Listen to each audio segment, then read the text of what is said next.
Hello everyone, my name is Tian from Dalian University of Technology in China. The title of our paper is Aerodynamic Shape Optimization of Helical Super High-rise Buildings combined with parametric modeling. Next, I will introduce our work in 5 parts.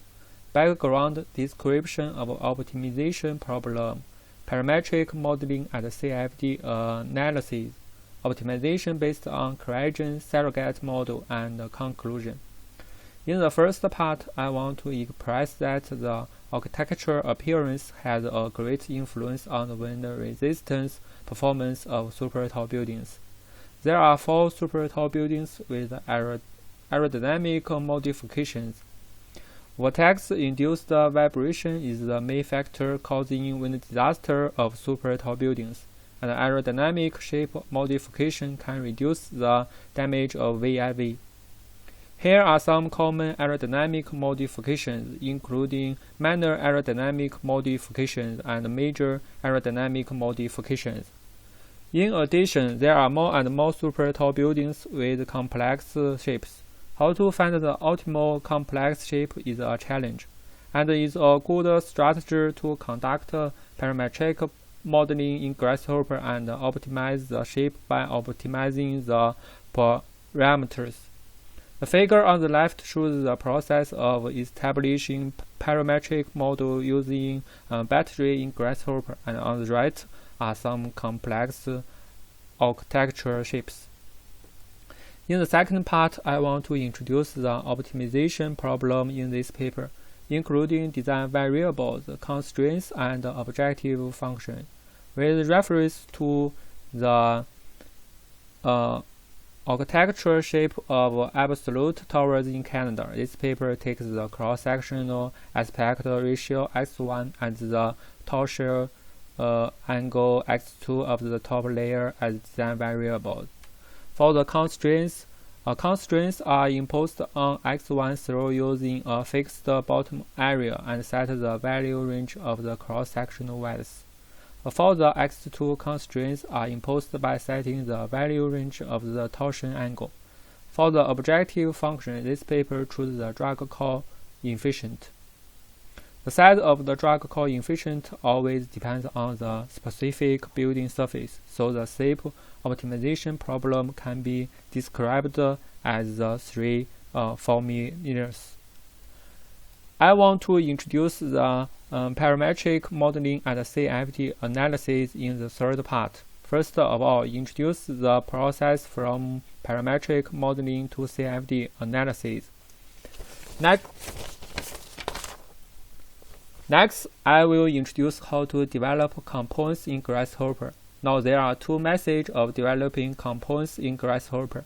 One is writing point GHA field by Visual Studio, and another is scripting through the script editors that come with Grasshopper. This paper chooses the latter. The figure on the left shows the development process of the interface. Now I will introduce how to establish the surrogate model. The first step in building a surrogate model is sampling. There are 2 sampling methods, Monte Carlo method and Latin Hypercube sample. This paper chooses the latter because it produces a more uniform distribution of sample points. There are 4 common surrogate models. This paper chooses the Kriging because it can not only give the predicted value, but also the deviation. In order to improve the accuracy of the model, it's necessary to add some points. Here are 3 infill criteria. This paper chooses the EI criteria, one of the balanced exploitation and exploration criteria. The figure on the right shows the process of generating sample points.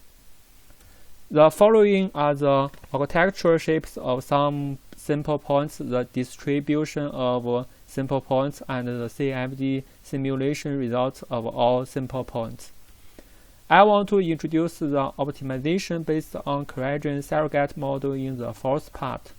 Here are 2 cases, no error reduction and error reduction along heat.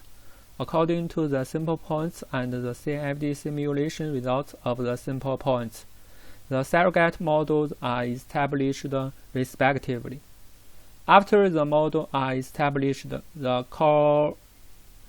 correlation coefficient is used to test the model. The correlation coefficient of the two models are 0.82 and 0.85 respectively, which shows that the model have good predictive ability. After the surrogate models are established, we need to optimize the surrogate model. The picture on the left summarizes the common optimization algorithm. In this paper, the genetic algorithm is selected. On the right is the optimization process of genetic algorithm. The next two pictures indicate the iterative process of optimizing the Kriging model. One is in case of no area reduction, and another is in case of area reduction. Optimized results are shown in this table. Make a conclusion.